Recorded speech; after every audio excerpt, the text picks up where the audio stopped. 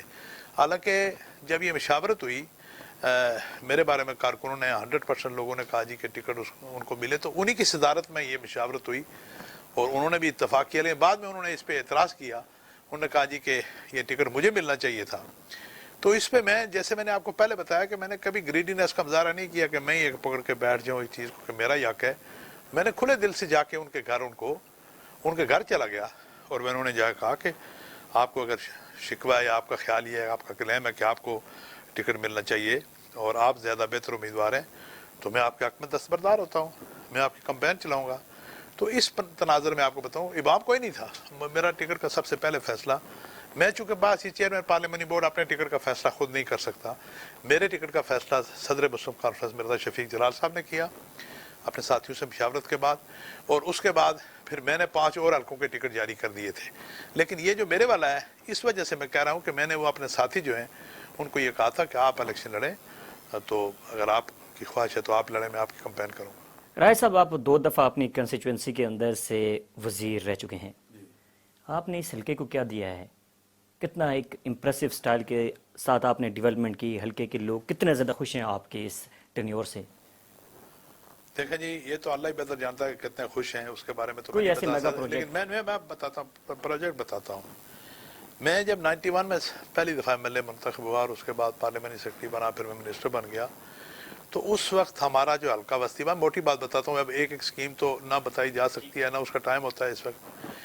یہ جو ہمارا جنوبی باغ ہے جو 2 یونین کونسلیں، اس پورے جنوبی باغ میں صرف 1.5 کلومیٹر سڑک تھی ہاڑی گل پل سے لے کر ہما موڑا تک. پکی سڑک، ایک ساری سڑک تھی ہاڑی گل پل سے لے کر ہما موڑا تک 1.5 کلومیٹر سڑک تھی. اور جب 96 میں وہاں سے فارغ ہوا تو تقریباً 100 کلومیٹر کے لگ بھگ کچی اور پکی سڑکوں پر کام شروع تھا، اور جس میں سب سے مین جو سڑک تھی بوٹ کی ٹنگی سے لے کر راولہ کوٹ تک 29 کلومیٹر سڑک پکی جو لائف لائن بن چکی ہے اس جنوبی باغ کی، وہ اس خاکسار کے ہاتھوں سے مجاہد اول نے وہاں سنگ بنیاد رکھا تھا. وہ وزیر اعظم تھے سردار عبدالقیوم خان صاحب اور میں اس وقت MLA تھا. اسی طرح سڑکوں کا جال بچایا پورے علاقے میں. آج موسٹلی جو سڑکیں آپ کو پکی نظر آتی ہیں. میرے دور میں ان پہ کام شروع ہوا, کوئی کچی تھی, کسی پہ سولنگ ہوئی تھی, کوئی پکی ہوئی تھی, کوئی پکی ہو رہی تھی. اس وقت ہمارے یہاں بجلی کا بڑا مسئلہ تھا. اب تو بجلی ہر گھر میں ہے. اس وقت بجلی, جب میں ایم ایل اے بنا تو میرے خیال 40% ہمارے حلقہ بستی باغ میں بجلی تھی, اور جب میں وہاں سے فارغ ہوا تو تقریباً 90-95% بجلی پہلے ٹینیور میں نے مکمل دے دی تھی. اسی طرح school, colleges, higher secondary schools, مختلف اسکیمیں, health centres, B H Us, یہ بہت سارے دیے. اب ان کی تفصیل تو مجھے بھی زبانی اس وقت یاد نہیں. تو اللہ کا شکر ہے, ڈیولپمنٹ کے حوالے سے جو میرے دور میں کام ہوا تھا وہ شاید اس وقت کے حساب سے بہت بڑا کام. راہی صاحب, آزاد کشمیر کے اندر کیا آپ سمجھتے ہیں کہ آپ کی ڈیولپمنٹ کو دیکھ کے, آپ کی لیگیسی کو دیکھ کے ووٹ پڑتا ہے, یا پھر کوئی چینج ہوتی ہے, ایجوکیٹڈ لوگوں کا وہاں پہ زیادہ رائج ہوتا ہے؟ کیا سمجھتے ہیں, ڈیولپمنٹ کی پرسپشن کے حساب سے ووٹ پڑتا ہے یا پھر کس بنیاد کے اوپر ووٹ پڑتا ہے؟ یہ تو میری کیلکولیٹڈ رائے ہے کہ آپ ڈیولپمنٹ کے, آپ مطلب سمندر بعد ہیں تعمیر و ترقی کے, جب ووٹ کا وقت آتا ہے تو اس کے ڈائنامکس ہی الگ ہیں. یعنی میں نے پورے آزاد کشمیر میں, اب مجھے بھی 30-40 سال ہو گئے ہیں, اپنے حلقے سے ہٹ کے اور حلقوں میں بھی دیکھا کہ بڑے بڑے ڈیولپمنٹ کے کام جن لوگوں نے کیے وہ آنے والے الیکشن میں بری طرح سے ہار گئے, اور ایک ایسا آدمی جس نے کچھ بھی نہیں کیا وہ بڑے اچھے سے طریقے سے جیت گیا. یہ مختلف میں نے دیکھا ہے. تو کاؤنٹ کرتا ہے, ڈیولپمنٹ کا کام یقیناً کاؤنٹ کرتا ہے, لیکن صرف واحد پیمانہ وہ نہیں ہے کہ آپ نے ڈیولپمنٹ بہت کر لی ہے تو آپ اس کا مطلب ہے کہ سب لوگ آپ ساتھ ہو گئے. نہیں, یہ ایسی بات بالکل نہیں ہے. میں تو باہر دیکھ چکا ہوں. اسٹرانگ نرو کیا ہے وسطی باغ کے لوگوں کی, اگر اس کو ہینڈل کیا جائے تو آپ ہر وقت مینڈیٹ لے سکتے ہیں ان سے؟ وہ لوگوں سے رابطہ, لوگوں سے رابطہ, لوگوں سے کلوز رابطہ. اگر آپ نے رابطہ منقطع کر دیا ہے تو سمجھے کہ لوگوں نے آپ کو منقطع کیا. سر, ڈیولپمنٹ کے پروجیکٹ مشتاق صاحب نے کافی زیادہ کروائے ہیں وسطی باغ کے اندر, روڈیں دی ہیں, چھوٹے موٹے کام جیسے بھی ہوئے ہیں. سر, میں آپ سے جاننا چاہتا ہوں, کیا 2021 کے الیکشن کے اندر مشتاق صاحب یا کوئی بھی پی ایم ایل این کا جو کینڈیڈیٹ ہوگا اس کو ٹف ٹائم دینے کے لیے کیا ایک فیکٹر بیچ میں آ سکتا ہے جس کو آپ جس کے لیے تو آپ پوائنٹ سکورنگ کر سکتے ہیں؟ عدم رابطہ. عدم رابطہ. مشتاق صاحب نے یہ 5 سال نہیں کیا لوگوں کے ساتھ رابطہ. مشتاق صاحب ہمارے بھائی ہیں, قابل احترام ہیں, لیکن میں حیران ہوں کہ انہوں نے جن لوگوں سے ووٹ لیے وہ ان کو ڈھونڈتے پھرتے ہیں, وہ فون پہ اویلیبل نہیں ہیں, وہ بالمشافہ نہیں ملتے. اور مجھے ان کے اپنے قریبی لوگوں نے بتایا کہ یہ 4.5 سال کے عرصے میں مشتاق مناز صاحب کا اگر جو وقت جو انہوں نے حلقے میں دیا اس کو کیلکولیٹ کیا جائے تو وہ 1 مہینے سے بھی کم وقت بنتا ہے. 4.5 مہینے ہو گئے, 4.5 سال ہو گئے. تو عدم رابطہ فون پہ ہمیں تو خیر چلیں, ہم سیاسی مخالفت بھی ہو سکتی ہے, لیکن ان کے اپنے لوگ, ان کے اپنے عزیز, ان کے دوست, ان کے ساتھ چلنے والے, وہ جو کہتے ہیں نا کہ قیامت کے دن ہاتھ پاؤں بولنا شروع ہو جائیں گے انسان کے, اسی طرح وہ اب بولنا شروع ہو گئے. وہ کہتے ہیں جی کہ وہ اویلیبل ہی نہیں ہے. ابھی پچھلے دنوں پرائم منسٹر صاحب باغ ہو کے آئے, تو ہاؤ از اٹ پاسبل کہ پرائم منسٹر کسی ضلع میں جائے اور وہاں کا منسٹر وہاں موجود نہ ہو؟ محترم مشتاق مناز صاحب وہاں موجود نہیں تھے. اسی طرح وہ فون تو خیر ان کا ملتا ہی نہیں, حتیٰ کہ لوگ یہ شکایت کرتے ہیں کہ ان کا سٹاف بھی فون نہیں اٹینڈ کرتا. سٹاف سے پوچھیں تو وہ کہتے ہیں جی لوگ ہمیں گالیاں نکالتے ہیں جی کہ کدھر ہے منسٹر صاحب, تو ہم اس لیے فون نہیں اٹینڈ کرتے. تو عجیب سا مخمصہ ہے. تو میں سمجھتا ہوں کہ سیاسی آدمی جو ہے وہ اس مچھلی کی طرح ہوتا ہے جو پانی میں سے باہر نکل جائے تو پھر اس کا سروائیول مشکل ہوتا ہے. سیاسی آدمی جو ہے کم یا زیادہ اس کو اپنے لوگوں سے رابطہ منقطع نہیں کرنا چاہیے. میری تو سیاسی سائنس یہ سمجھتی ہے. مسلم لیگ نون کے کارکنان کا اضطراب ہے, جس طرح سے رائے صاحب فرما رہے تھے کہ وہ اس وقت مس کیلکولیشن کا شکار ہو گئے ہیں کہ مشتاق صاحب نے ان کے لیے ڈیلیور نہیں کر سکے صحیح طریقے سے. لیک آف کمیونیکیشن ایک بہت بڑا بیریئر بیچ میں سامنے آیا. تو مشتاق صاحب ہی کسی سیگمنٹ کے اندر ہمارے ساتھ جوائن کریں گے اور وہ ان چیزوں کے اوپر اپنے تحفظات جو ہیں وہ بتائیں گے. رائے صاحب, آپ سے جاننے کی کوشش کرتا ہوں, آپ کا سیاست کا جو سٹائل ہے وہ بڑا ڈیفرنٹ ہے. سر, آپ سے جاننا چاہتا ہوں میں کہ آپ کس پرسیپشن کے حوالے سے وسطی باغ کی عوام کو اپنے ساتھ لینے میں کامیاب ہو جائیں گے؟ انہی پوائنٹس کو آپ پن پوائنٹس کو کلیکٹ کرنے کی کوشش کریں گے یا پھر لوگوں کے ساتھ ایک ایسا نیریٹو ڈیولپ کریں گے جس کی وجہ سے لوگ آپ کے لیے نکل کے باہر آئیں گے؟ آپ کا سیاست کا سر سٹائل تھوڑا سا ڈیفرنٹ ہے, وہ سٹائل جاننے کی کوشش کروں گا ڈاکٹر عین کے ساتھ 2021 کے الیکشن میں. ایک تو میں نے پہلے آپ سے عرض کیا کہ لوگوں کے ساتھ رابطہ, الحمدللہ میں اپوزیشن میں رہا ہوں, خود میں اسلام آباد میں ہوتا ہوں, میرا بزنس بھی اسلام آباد میں ہے, لیکن اس کے باوجود الحمدللہ میں 100% نہ صحیح, مجھ سے بھی غلطیاں کوتاہیاں ہوتی ہوں گی, لیکن میں موسٹلی اپنے حلقے سے اور اپنے لوگوں سے میں رابطے میں رہتا ہوں, اور ان کی نرو کا پتہ ہوتا ہے کہ وہ کیا سوچ رہے ہیں, کیا بات کر رہے ہیں. ہمارے حلقے میں مختلف برادریاں مختلف قبائل بھی موجود ہیں، ان سب کے ساتھ میرا irrespective آف جس کے کس پارٹی سے تعلق ہے وہ میرا حمایتی ہے، میرا مخالف ہے، لیکن الحمدللہ ایک رابطہ ان کے ساتھ رہتا ہے، اور یہ میں سمجھتا ہوں کہ ایک بڑی بنیادی چیز ہے، میں نے پہلے بھی آپ کو بتایا۔ دوسری بات یہ کہ مسلم کانفرنس جو ہے، آل جموں کشمیر مسلم کانفرنس، یہ ہمارے لیڈر مجاہد اول کا سردار عبدالقیوم خان صاحب کی ہمیں تربیت ہے کہ لوگوں کے کام آنے کی کوشش کرنی چاہیے، اور اس میں ہم کوشش کرتے ہیں، اور لوگوں کے ذہن میں جو آپ کہہ رہے ہیں نا جی کہ جیسی بھی بات ہو، پاکستان کی یہاں سے سیاسی جماعتیں جا کے وہاں پہ کام کرتی ہیں، لیکن لوگوں کے بیک آف مائنڈ یہ بات ضرور موجود ہوتی ہے کہ ایک ریاستی جماعت جو ہے بہرحال اس کی ایک اہمیت اپنی جگہ ہے، تو اس حوالے سے بھی ہمیں ایک اضافی جو ہے لیوریج ملتی ہے مسلم کانفرنس کو۔ ہم الیکشن ہارتے بھی ہیں، جیتتے بھی ہیں، لیکن لوگوں کے دلوں میں ہمارے لیے سافٹ کارنر موجود ہوتا ہے۔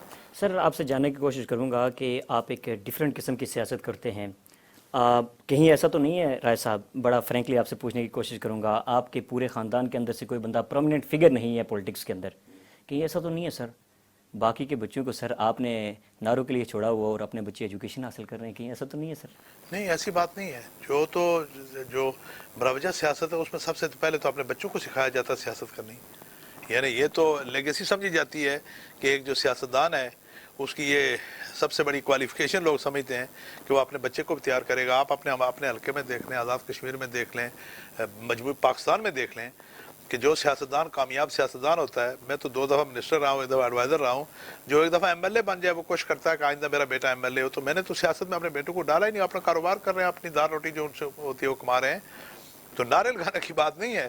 میرے پاس تو الحمدللہ یہ بار آپ واقع تھے کہ میں اپنے بیٹوں کو، میرے 2 بیٹے ہیں، تو میں ان کو سیاست میں ڈال دوں، بالکل الیکشن میں جیتنا ہارنا بات کی بات ہے، لیکن جس طرح باقی لوگ کرتے ہیں میں بھی ڈال سکتا تھا، لیکن میں نے نہ سیاست میں ڈالا، اور پھر مجھے آزاد کشمیر کی ظاہر ہے میں حکومتوں میں بھی رہا ہوں سارا، نہ میں نے اپنے کسی بیٹے کو کسی سرکاری ملازمت میں ڈالا۔ اگر میں کوشش کرتا تو ہمارے ہاتھوں سے سینکڑوں لوگوں کی اپوائنٹمنٹ ہوتی ہیں، مراد یہ کہ ہم سفارش کرتے ہیں، لوگ لگتے بھی ہیں، نہیں بھی لگتے، تو اپنے بیٹے کے لیے بھی لوگ کوشش کرتے ہیں۔ اکثر وزراء جو ہیں جن کے بیٹے وزراء یا ایم ایل اے یا سیاسی لوگ جن کے بیٹے اگر کہیں سیاست میں نہیں اکوموڈیٹ کر سکتے تو ضرور کوشش کرتے ہیں کہ ان کو اکوموڈیٹ کیا جائے بیوروکریسی میں، تو میں نے نہ بیوروکریسی میں نہ سیاست میں اپنے بیٹوں کو بالکل سیاست سے بھی علیحدہ رکھا، کار حکومت سے بھی علیحدہ رکھا، اور سرکاری ملازمت کے لیے سرے سے کوشش بھی نہیں کی، اور اللہ کا شکر ہے ان کے ذہن میں بھی کوئی ایسی بات نہیں تھی کہ ہمیں سرکاری کوئی ہم گریڈ 70 میں لگ جائیں گے یا فلانا ہو جائے گا، یہ ہو جائے گا۔ اللہ کا شکر ہے وہ اپنا چھوٹا موٹا جو کاروبار اللہ نے دیا وہ کر رہے ہیں اور خوش ہیں، میں بھی خوش ہوں۔ رائے صاحب last but not the least, Rai صاحب یہ جاننے کی کوشش کروں گا، تنویر الیاس صاحب حلقہ وسطی باغ کے اندر ممکنہ طور پہ وہ اپنی کنسٹیٹوئنسی کو بھی وہ کر چکے ہیں، ابھی کلیئر نہیں ہے لیکن اپلائی کر چکے ہیں اس کے لیے، حلقے کی پولیٹیکل ٹرمائل کیا ہے تنویر الیاس کے آنے کے بعد؟ کہیں پاکستان تحریک انصاف کے حلقوں کے اندر کوئی اضطراب پایا جاتا ہو؟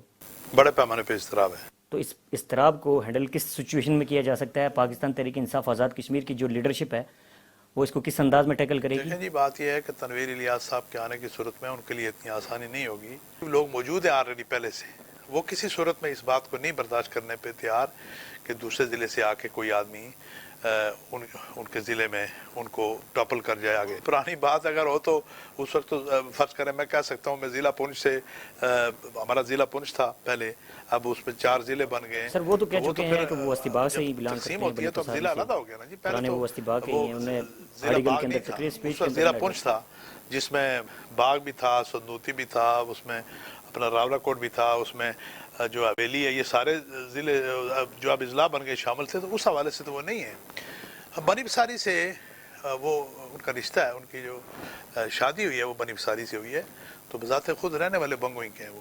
تو یہ میں عرض کر رہا تھا کہ جو پہلے سے وہاں پی ٹی آئی کے لوگ ہیں ان کے اندر شدید اضطراب ہے، اور جو پی ٹی آئی سے تعلق رکھنے والے لوگ نہیں بھی ہیں، جو نیوٹرل ہیں وہ بھی اس بات کو ٹھنڈے پیٹوں برداشت کرنے کو تیار نہیں ہے۔ سر وی این عمران خان کا ہے، پاکستان تحریک انصاف چاہے وہ پاکستان کی ہو، آزاد کشمیر کے آپ ڈائریکٹ پولیٹکس کریں، تو سر اگر یہ عمران خان صاحب ان کو بھیج رہے ہیں تو نیچے کینڈیڈیٹس جو آلریڈی وسطی باغ کی کنسٹیچوئنسی کو لیڈ کر رہے ہیں وہ کیوں عمران خان کے نیریٹو کے انٹی جائیں گے؟ دیکھیں جی، پہلی بات اس چیز